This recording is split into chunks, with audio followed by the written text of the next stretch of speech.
Danny Singema est notre invité de ce matin. Bonjour, Monsieur Singema. Bonjour. Vous êtes le secrétaire exécutif du PRODES. PRODES qui signifie Promotion de la démocratie et des droits économiques et sociaux. Vous êtes le coordonnateur national du CERDISOC. DISOC qui est différent, CERDISOC différent de l'ancien DISOC de Lissanga Bongaga. Vous n'êtes pas politicien? Non, pas du tout. Alors, CERDISOC signifie Centre de ressources et de dynamisation de la société civile. Une question provocatrice, la toute première.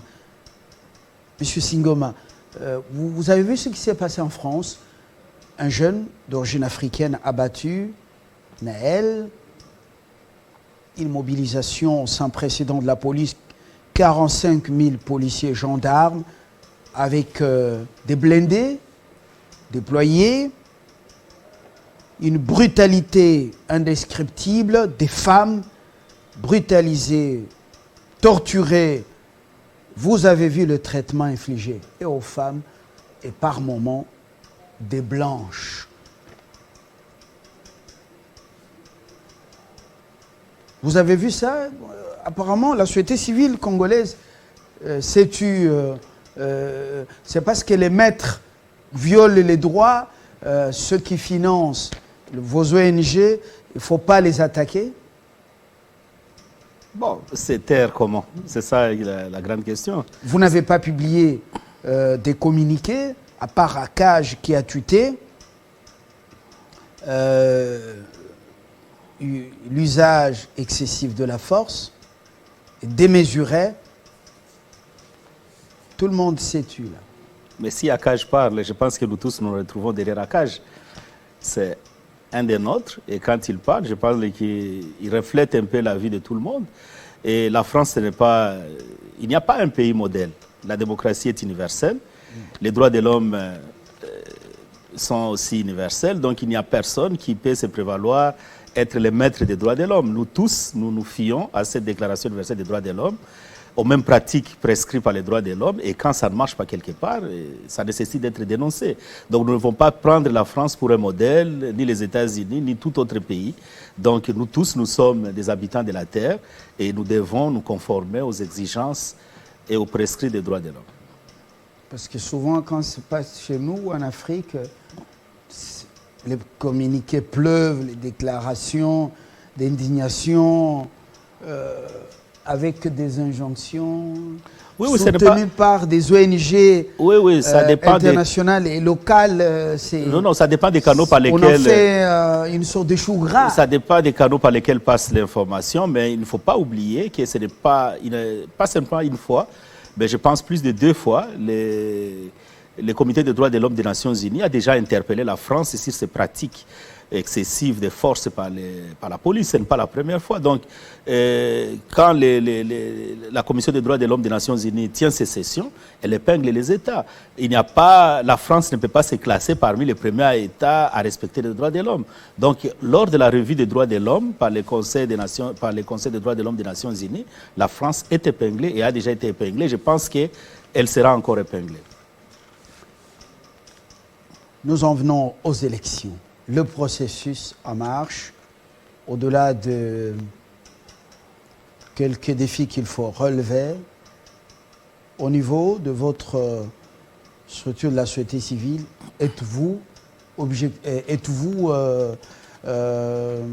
avez-vous l'espoir qu'il y aura élection à la date prévue?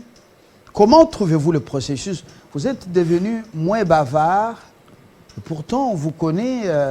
Vous avez dirigé le cadre de la coordination. Du cadre de concertation nationale de la société civile. Concertation nationale de la société civile. Avant Bachombe. Non, après Bachombe. Alors, vous êtes devenu moins bavard. Quel est le problème? Non, il n'y a pas de problème. Vous savez qu'au niveau des structures que je dirige, notamment les réseaux PRODES et les CERDISOC, nous avons lancé la campagne de veille citoyenne et de vigilance électorale. Et nous y sommes.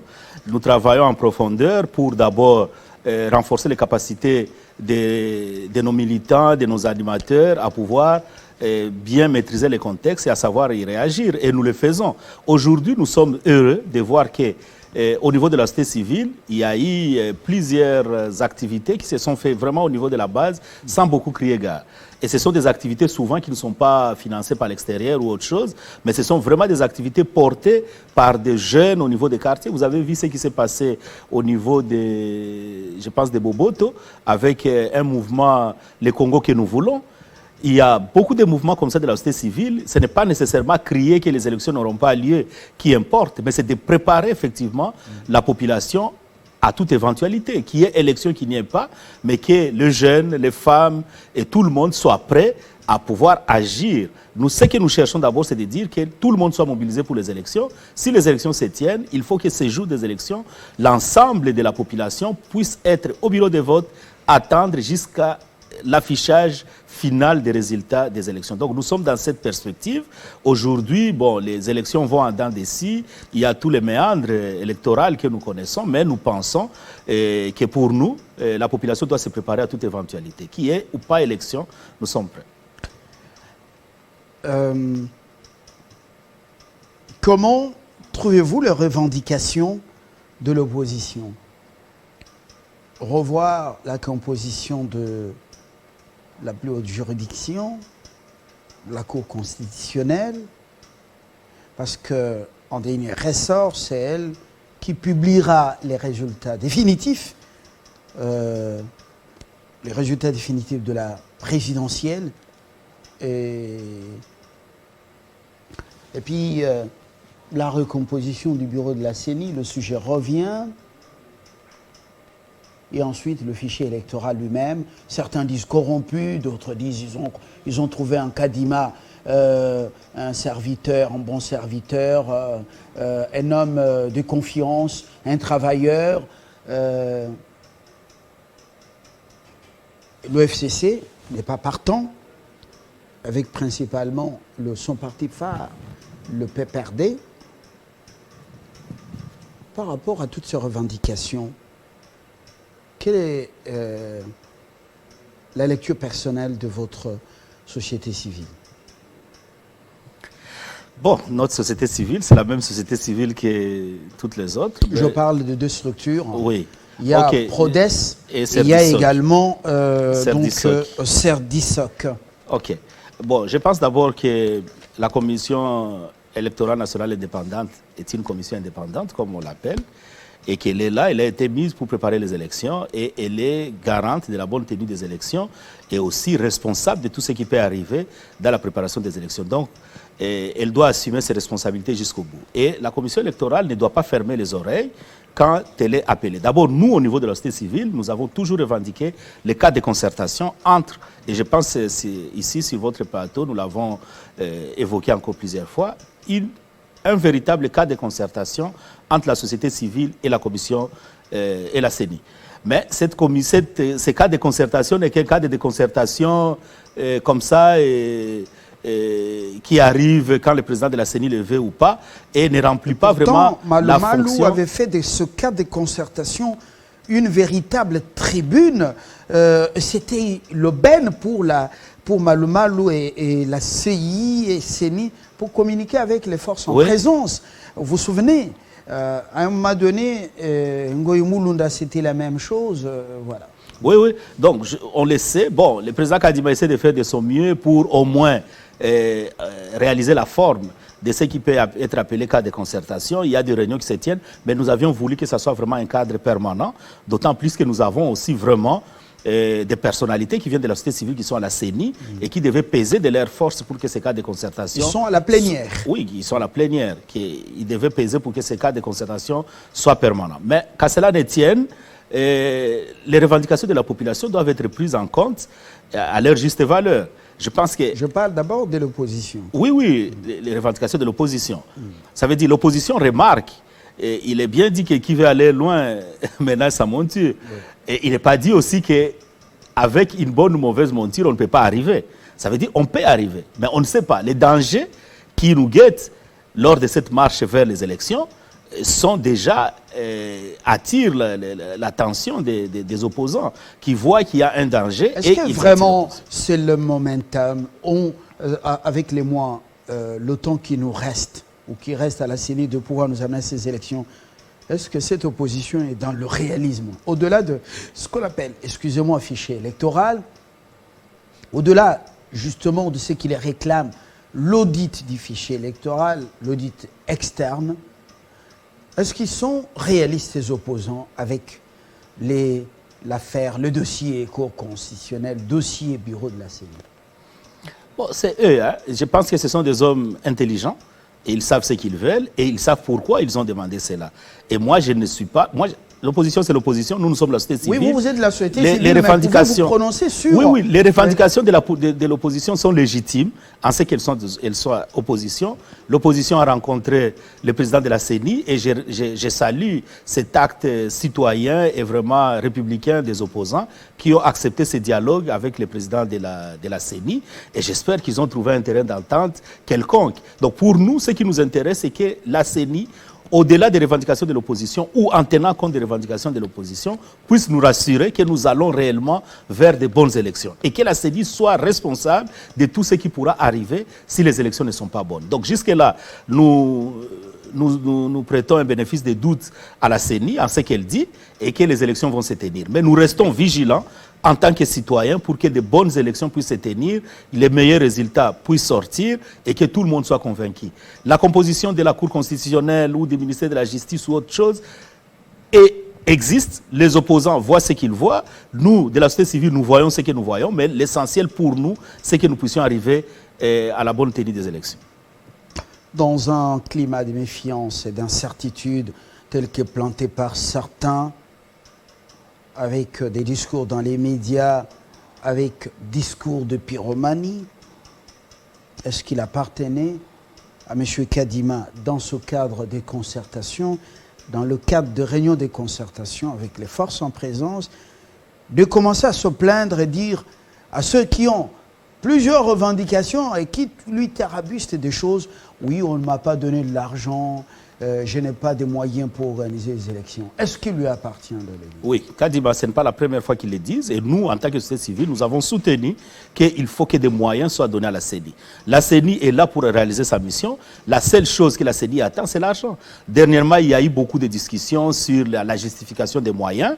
Il y a ceux qui ont soutenu qu'il faut qu'à chaque décaissement, la CENI puisse justifier les moyens reçus. Et moi, je suis de ceux qui ont dit qu'il existe une Cour des comptes, il existe des audits qui se tiennent à la fin de l'exercice. Donnez les moyens à la CENI, vous allez évaluer sa justification des moyens à la fin, mais que ça ne soit pas des prétextes. Un contrôle en amont Les contrôles existent, le contrôle est bon, le contrôle doit être là, mais que le contrôle ne soit pas un frein aux exigences, aux obligations de ceux qui doivent donner l'argent. Donnez l'argent parce que ça a été convenu comme ça et mettez en place des mécanismes qui ne retardent pas les processus. Parce que la justification est à double tranchant. Hein.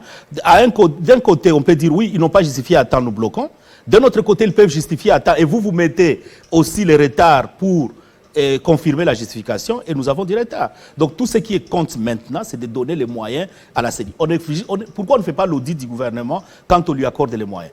Les moyens du gouvernement, les budgets, là, on connaît un budget, je ne sais pas de combien de milliards, les décaissements sont faits et c'est l'année suivante, à la 3e, au 5e ou 6e mois, que le gouvernement vient justifier les moyens qu'il a reçus. Donc on ne doit pas bloquer la CENI pour question des moyens, pour que ça ne soit pas un prétexte aussi pour la CENI de dire que nous n'avons pas reçu des moyens. Voilà.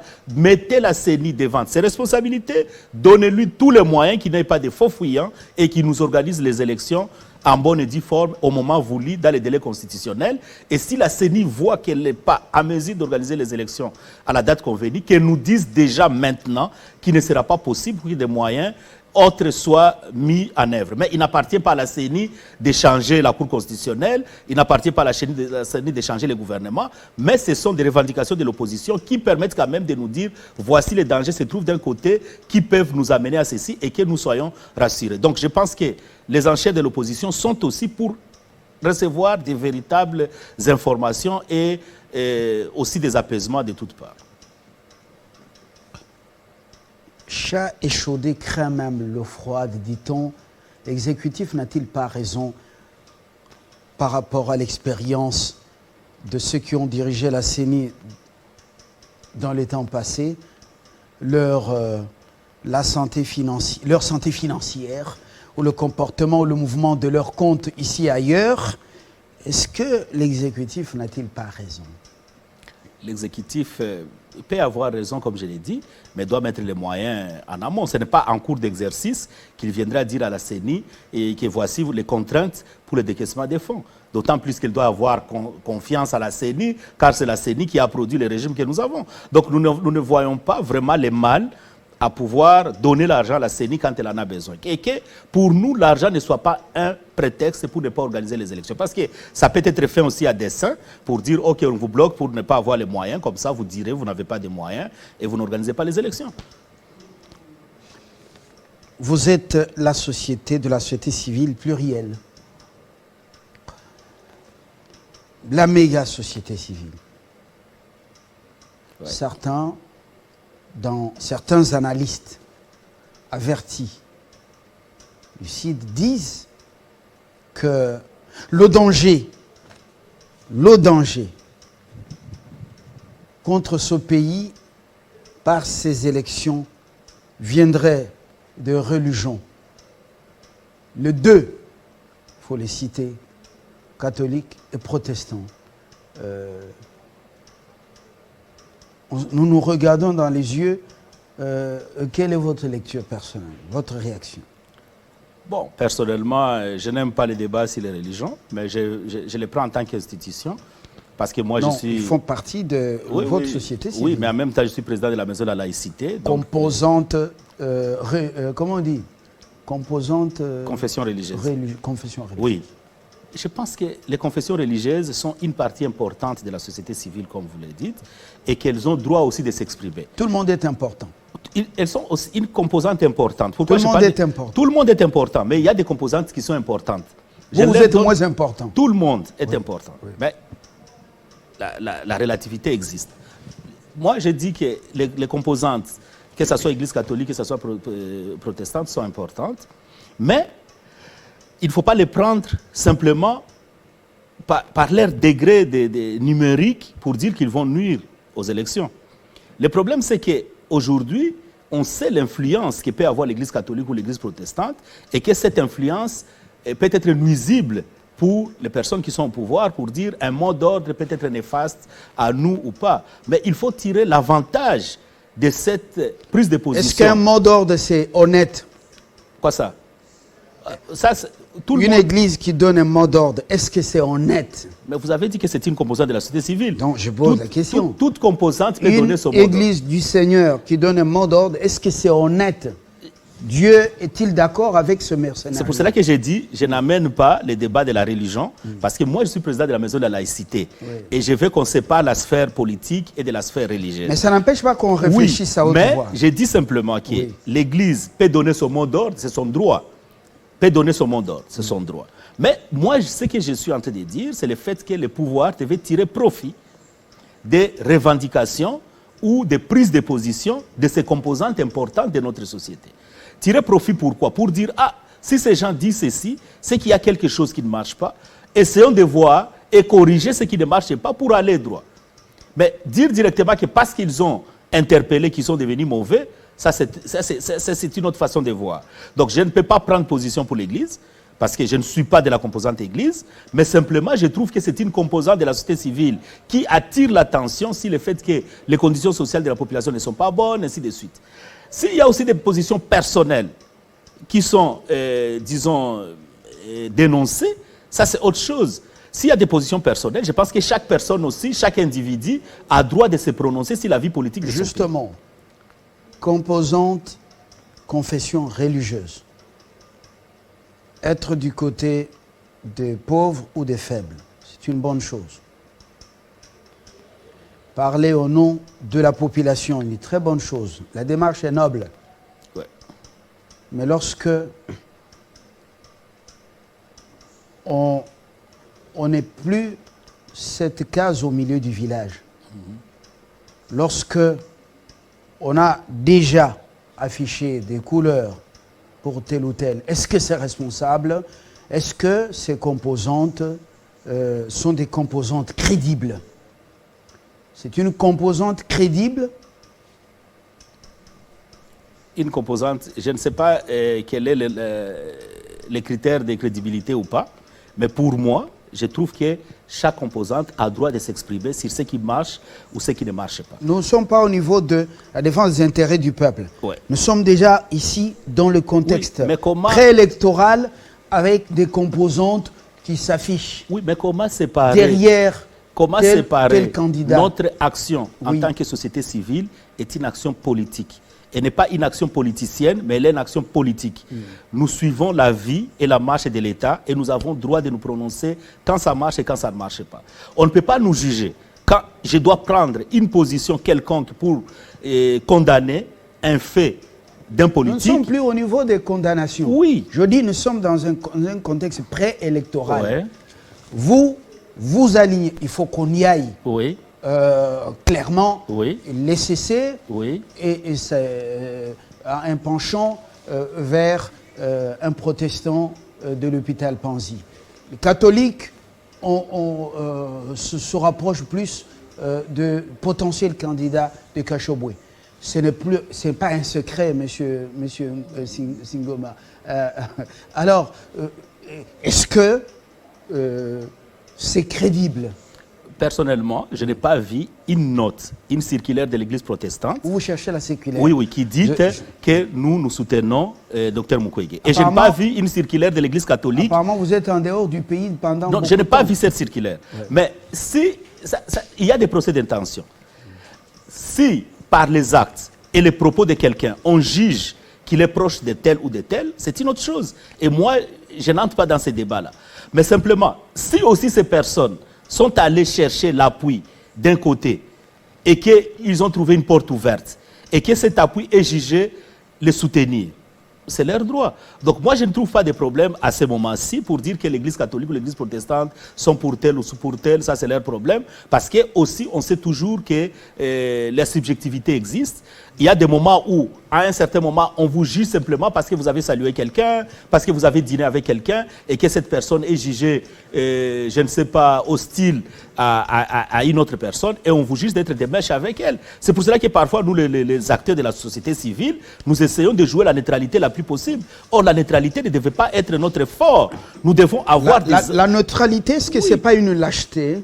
Non, c'est ça maintenant que vous voulez. Vous voulez que l'Église catholique... Non, je dis la neutralité, ce n'est pas une lâcheté. Il n'y a pas de lâcheté dans une neutralité. Mais simplement, la neutralité fait perdre la force de l'action. C'est ça le problème. L'action doit être concentrée soit à gauche, soit à droite. Les problèmes que nous avons dans ces pays, les plus grands des problèmes, c'est la question idéologique. Dans ces pays, on ne fait pas un combat politique par idéologisme. On le fait simplement par penchant, soit tribal, soit coutumier ou je ne sais pas régional, soit pour chercher de l'argent. Mais on ne fait pas un combat par des idées. Aujourd'hui, nous avons entendu que dans la ville, au Congo, il y a des progressistes. Mais demandez à tous ces mouvements progressistes quel est leur progressisme. Est-ce que vous savez aussi que nous avons une société civile la plus manipulée de l'Afrique? La société civile n'est pas manipulée. Vous savez aussi que nous avons une société contexte de civilement politique, une société civile à problème. Non, nous n'avons pas une société civile manipulée. Nous avons des acteurs de la société civile manipulables, mais nous n'avons pas une société civile manipulée. Parce que si la société civile était manipulée, on ne parlerait pas. C'est la même société civile qui a existé depuis le temps, la même société civile qui a fait ses preuves en 1991, qui est la société civile maintenant. Mais simplement, il y a des acteurs de la société civile, comme dans toute société, comme dans toute famille, qui peuvent se faire manipuler, se faire acheter. Mais la société civile n'est pas manipulable. Sinon, nous porterons la caractéristique d'une société civile manipulable. Or, moi, je sais que je ne suis pas manipulable. Vous pouvez aller à gauche, au pouvoir, dans l'opposition et partout ailleurs, vous ne me trouverez pas. Donc, ça veut dire qu'il y a des personnalités qui sont... Vous qui défendez la Bible, parce que vous allez dans la Bible, regardez avec Élisée ou Élie, je ne sais pas, qui parlait de cette... Dieu lui a dit, tu n'es pas seul, il y a encore 700 prophètes qui croient en moi. Donc c'est ça. Sécurité, est-ce qu'il faut aller à ces élections avec une partie du territoire sous contrôle rwandaise? Pour moi, rwandais plutôt. Pour moi, coûte que coûte, il faut aller aux élections, même si c'est avec 2 provinces. Quoi? Oui. Avec 2 provinces? Oui, il faut aller aux élections. Les élections sont plus importantes que l'intégrité territoriale? tout est important. Les élections peuvent nous amener l'intégrité territoriale. Répétez ce que vous venez de dire. J'ai dit il faut aller aux élections. Les élections sont plus importantes que je n'ai pas parlé l'intégrité de l'importance. Non, non. Votre jugement est celui-là. Si vous êtes convaincu qu'il ne faut pas aller aux élections parce qu'il y a deux provinces qui sont occupées, ok. Mais moi, j'ai dit qu'il faut aller aux élections. C'est mon point de vue. La CENI n'a pas annulé les élections. Même avec 2 provinces. C'est la CENI qui nous dira. Non, je dis même avec 2 provinces. C'est la CENI qui nous dira. Et quel sera le poids, la légitimité de quelqu'un élu seulement dans 2 provinces où ces élections auraient peut-être, seraient peut-être organisées? On peut prendre tout le territoire national. Tant que Kinshasa ne sera pas tombé, le Congo existera. La dernière préoccupation, c'est la sécurité sociale. Qu'en est-il de cette couverture santé universelle? Vous en faites votre cheval de bataille, oui. Mais apparemment, c'est resté un slogan. Malheureusement, c'est la politique qui nous complique, quoi. Le discours du chef de l'État est très bon. C'est le premier chef d'État que nous ayons eu qui vient vraiment avec un discours sur la protection sociale et sur la couverture sécurité sanitaire universelle. Mais malheureusement, nous, au niveau de la société civile, ne sommes pas d'accord avec tous les mécanismes qui sont mis en place pour assurer cette couverture santé universelle. C'est ça le problème, tout simplement. Nous voulons qu'on nous écoute, afin que nous participions aussi à la bonne mise en œuvre de la couverture santé universelle. Ici, que ça ne soit pas, que la couverture santé universelle ne puisse pas être l'équivalent de la gratuité de l'enseignement. Donc la société civile n'est pas consultée dans la mise en œuvre de ce programme? Elle est consultée, mais la machine est trop rapide. Trop rapide ou trop lente? Rapide d'un côté. Donc nous allons à plusieurs vitesses. Aujourd'hui, les structures sont mises en place, les mécanismes sont mis en place, mais nous nous retrouvons que dans ces mécanismes, il y a encore un problème. Parce qu'aujourd'hui, si on parle de la couverture santé universelle dans ces pays, ça veut dire l'accès à la santé par tout le monde. Mais aujourd'hui, la plus grande partie, c'est la population qu'on appelle dans l'économie informelle. Les gens qui n'ont pas de travail et autre chose, qui ne sont pas, même ceux qui ont des travail, qui ne sont pas dans des structures étatiques, par exemple, ou dans des entreprises formelles. Tous ces gens ont des problèmes parce qu'accéder aux soins de santé pose un problème. Et ils recourent par un mécanisme qui est plus facile, ce sont les mutuelles de santé. Et les mutuelles de santé sont organisées par les organisations de la société civile. Mais aujourd'hui, les mutuelles de santé, dans cette stratégie de couverture santé universelle, ne se retrouvent pas.